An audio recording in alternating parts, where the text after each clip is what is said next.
Solaris is a sci-fi drama movie released in 2002, and it was directed by Steven Soderbergh, who also wrote the screenplay. It stars George Clooney and Natasha McElhone. It's based on the 1961 novel of the same name by the famous Polish writer Stanislaw Lem, who is known for writing fairly dry and cerebral and big concept science fiction. If you've read the likes of The Invincible, you'll know what I mean. Now, this is not the first time that the novel has been adapted into a film. There was an adaptation made back in 1972 in the Soviet Union, also called Solaris, and it was directed by Andrei Tarkovsky. But this 2002 version of Solaris was not successful at the box office, bringing in just $30 million from a $47 million budget. This film tells the story of a clinical psychologist named Dr. Chris Kelvin, who is asked to travel to a space station in orbit of the mysterious planet Solaris. His friend Dr. Jibrarian, who is a scientist on the station, requests Kelvin's presence to help the crew, who appear to be suffering from varying degrees of psychosis.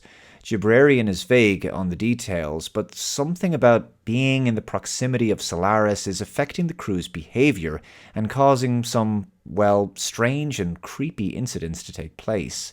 Kelvin agrees to travel to Solaris and upon arrival finds that Jibrarian has killed himself. In fact, most of the crew have either died or disappeared. The first thing you should know about Solaris is that it's very much a slow burn sci-fi movie.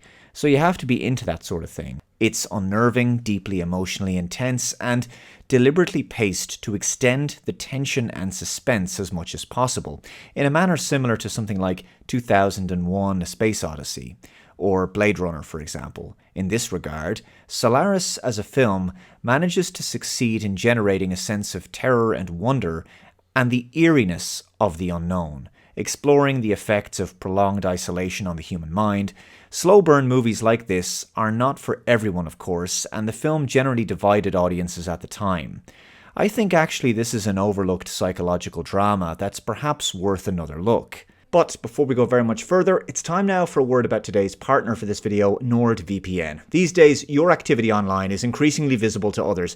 Nord is a virtual private network that will help you to keep your data safe and secure online. Use my link in the description box and sign up today. It provides you with next-generation security features along with advanced protection against cyber attacks, trackers, and nasty malware.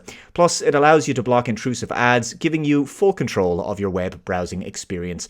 Nord is available on all your devices on a single subscription, and it works on Mac, PC, iOS, Linux, and even on your Wi-Fi router. Unlike other VPNs that can slow down your internet connection, Nord's 5,200 plus super fast servers and groundbreaking Nord Links protocol mean that your connection is always quick with no bandwidth limits. So whether you're watching videos, streaming music, or playing games online, you've got a robust, secure, and fast connection speed. And Nord's no logs policy means that there's no record of your web browsing history for third parties to see. Nord lets you hide your IP address with just a few clicks, giving you peace of mind. And in addition, Nord offers dedicated technical and customer support from a knowledgeable and friendly staff. And now until June 12th, NordVPN and NordPass are making a special offer up to 69% off all packages and 3 months extra for free. So use my link below and sign up today.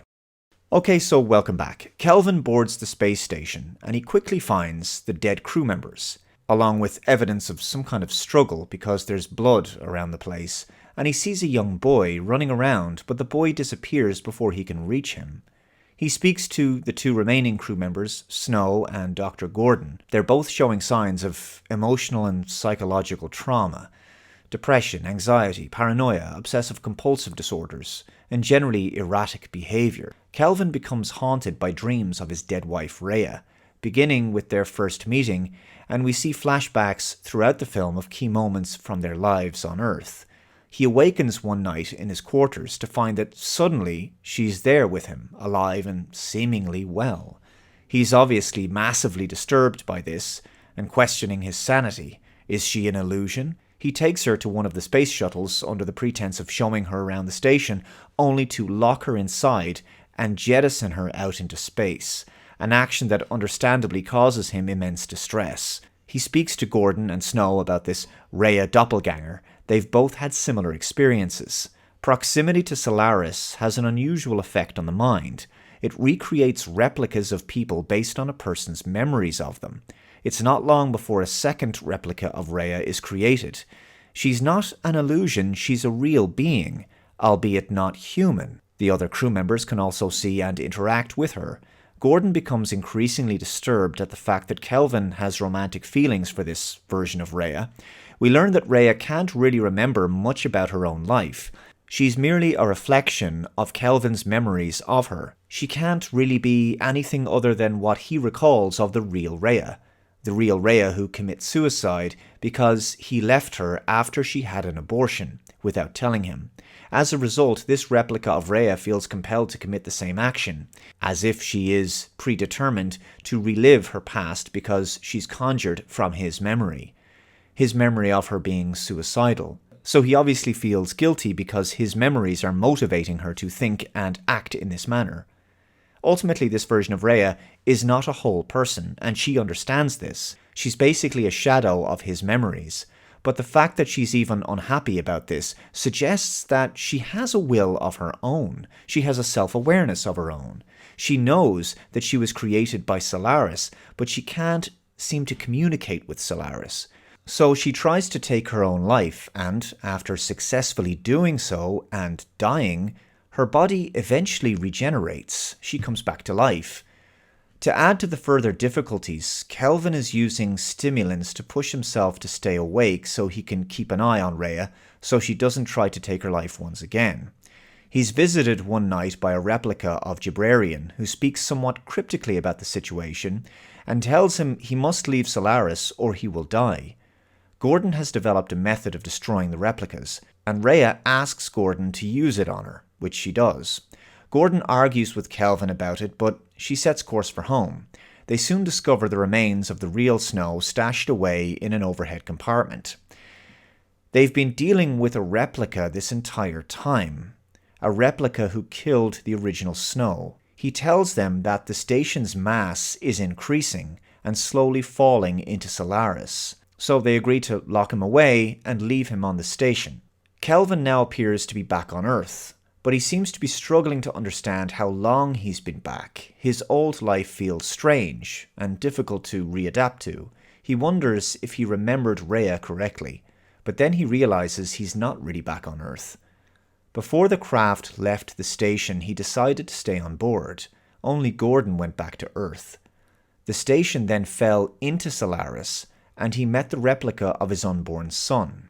Kelvin is in fact in a kind of Nexus-type reality inside Solaris, where he is now reunited with Rhea once again. They can at last be together. The film ends. Solaris would remind you a little bit of the film Moon with Sam Rockwell. It's a little bit Event Horizon also, a little bit Blade Runner, maybe with elements of 2001: A Space Odyssey. Not in terms of impact and quality of those films, but really in terms of tone and theme. Not an awful lot of people really talk about Solaris all that much, but I think that it's actually a really underrated movie. Like, this film is well worth watching. Now, I do see why some people mightn't like the ending. Ultimately, for those looking for clear-cut and definitive answers as to who and what Solaris is and what it wants, you're going to be disappointed. The intentions of Solaris are ambiguous, and it's all very much left open to your interpretation.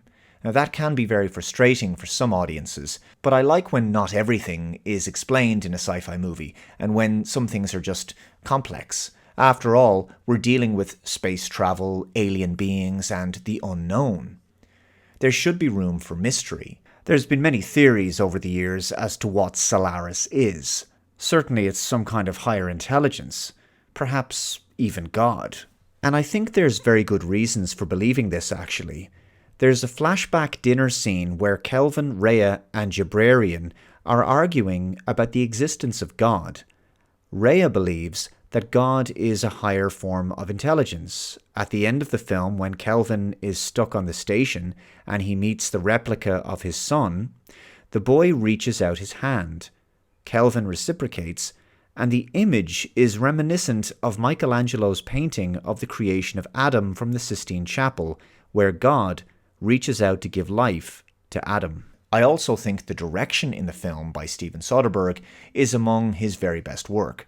There's some stunning visuals and framing, really intense imagery, it draws you in, beautifully composed shots, fantastic editing and pacing, though I will criticise the film for the unnecessary nudity. Performances across the board are wonderful, and the musical score is pitch perfect, delivering a dreamlike and occasionally uncomfortable quality to it that perfectly blends with the highly emotionally charged energy of the film. Well, like I say, I think this film is well worth your time, and if you haven't seen it before, I think you'll enjoy it, and if you haven't seen it in a while, maybe give it another look. So let me know your thoughts on Solaris in the comments below. Thank you very much for watching, take care, and I'll see you next time. Bye bye.